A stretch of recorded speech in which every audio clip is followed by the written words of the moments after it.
So the NRA has a new president, Oliver North. Now, Oliver North is ironically also a criminal involved in the Iran-Contra deal, where he gave guns to the Iranians in exchange for hostages.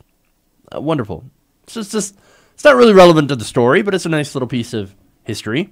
Now, he decides that after the recent Texas shooting, which left 10 people dead, and a nation again asking, why does this keep happening? Decides he wants to jump into the gun control debate. And he said this on Fox News Sunday. He said, the problem is that we've got is that we're trying, like the Dickens, to treat the symptoms without treating the disease. And the disease, in this case, isn't the Second Amendment. Oh, please go on. The disease is youngsters who are steeped in a culture of violence. Now, that's funny.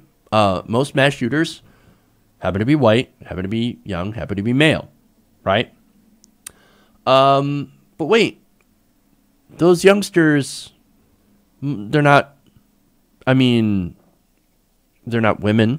obviously, who would also be in the same culture of violence. They're not Latinos or African Americans that are also in that same culture, and that who, on the right, many say, no, that culture on in the inner cities, culture of violence, right?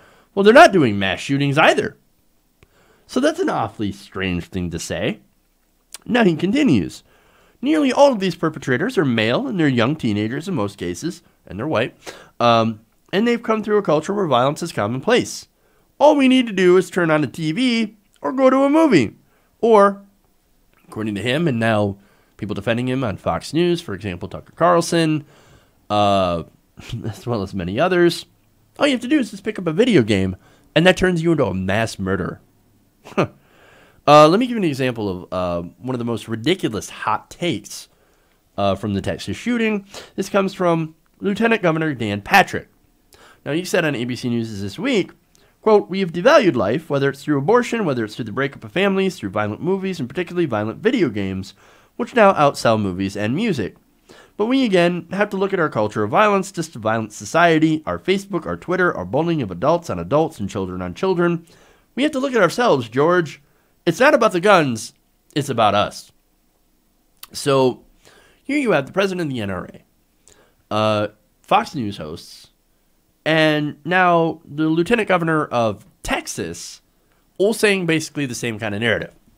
It's not the guns. Oh, no, it's not the guns at all. It's the culture of violence. It's the video games. It's the movies. It's the abortions.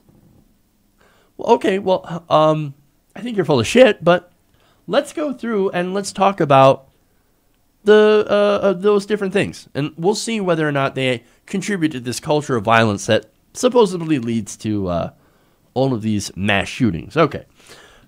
First. Okay. Let me give you some facts. Now, they want you to think that it's a culture of violence, right? Especially in media. It's the media that is driving people to murder other people. Okay, well, video games are part of the media, right? Now, let's look at that. According to global marketing firm Newzoo, the 5 countries that spend the most money on video games are China, the United States, Japan, Germany, and the UK.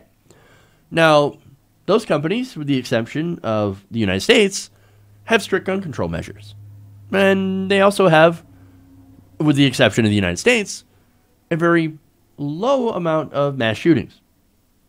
Using data from 2016, the Institute for Health Metrics and Evaluation at the University of Washington found that the rate of violent gun deaths per 100,000 people in those countries is 0.06 for China, 0.04 for Japan, 0.12 for Germany, and 0.07 for the United Kingdom.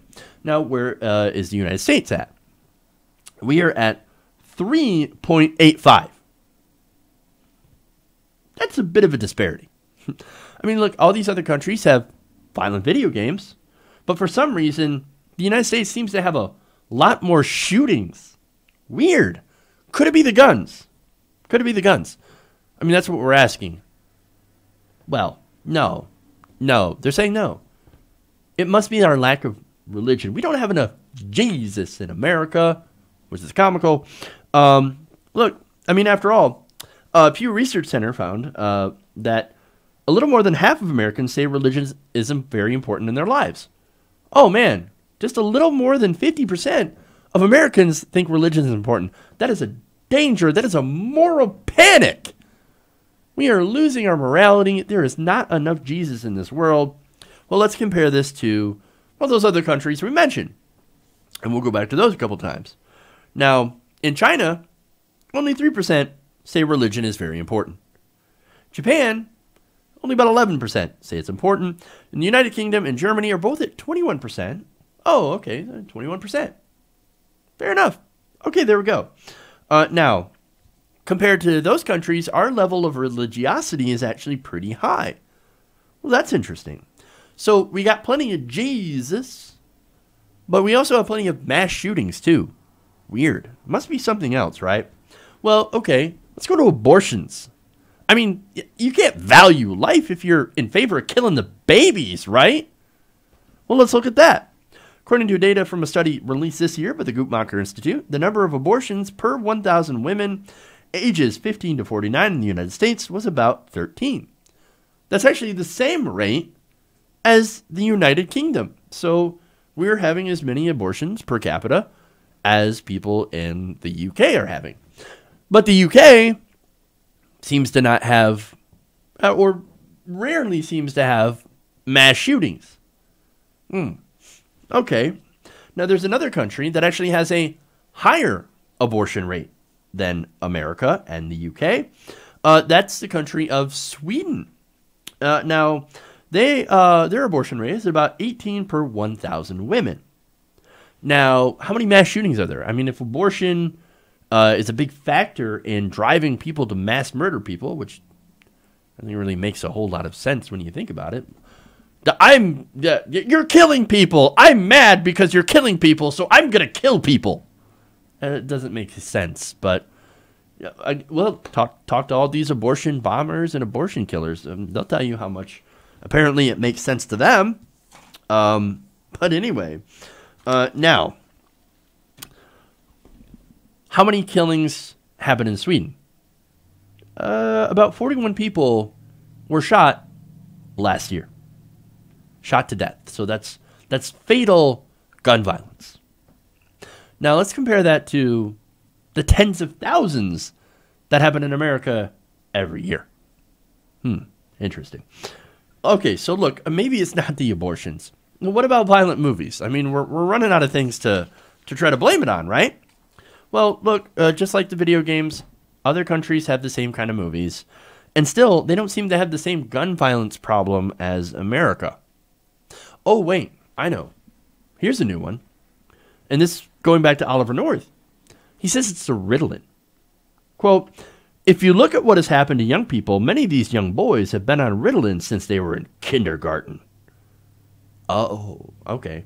Wait, are you saying that girls don't take Ritalin too? I'm sure they do. They don't become mass shooters. In fact, it's very rare to have a female mass shooter who also consumes the same type of video games, music, media, movies, etc. And for some reason, it's not the women that go out and do all these mass shootings either. This tends to be limited to young, mostly white men. Weird. But anyway, he says, no, must be the drugs. Okay, well, let's look at Iceland then, right? Now, Iceland first saw its use of Ritalin, which is used to treat ADHD. I know I used to take it when I was younger. Wasn't in favor of it either. They saw the use jump more than 230% between the years of 2004 and 2014. Now, how many shootings has Iceland had? No mass shootings. No mass shootings whatsoever. Oh, that's fascinating. Now, furthermore, there hasn't been any evidence released that the Santa Fe shooter, which is who we're talking about, was taking Ritalin or any other type of drug. And a 2000 report on school shootings conducted in part by the U.S. Secret Service National Threat Assessment Center and the Department of Education found that, quote, Few of the attackers had been diagnosed with any mental disorder prior to the incident. Additionally, fewer than one-third of attackers had histories of drug or alcohol abuse. So, that kind of covers another one. Mental illness, right? Republicans must have been mentally ill. I mean, what could we do? He was mentally ill. Well, number one, we could actually increase funding towards mental illness, treating it. We could do that. I mean, that would be nice.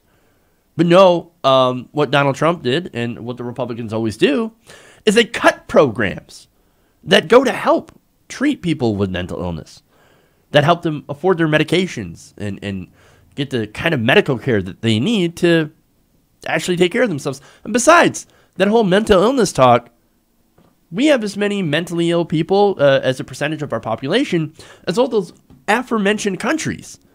And yet, at the same time, for some reason, we seem to have so many more mass shootings than they do, even though essentially all these different factors are exactly the same. And yet, somehow, we have so many mass shootings. Look, if it's not the drugs, what is it? If it's not the movies, the music, the video games, the television shows, well then what could it possibly be? I think the answer by now should be fairly obvious. Hey everybody, thanks for watching this video. If you want to see more like this, please hit the subscribe button below. And if you want to support truly independent progressive media, please consider becoming a patron at patreon.com/TYTNation.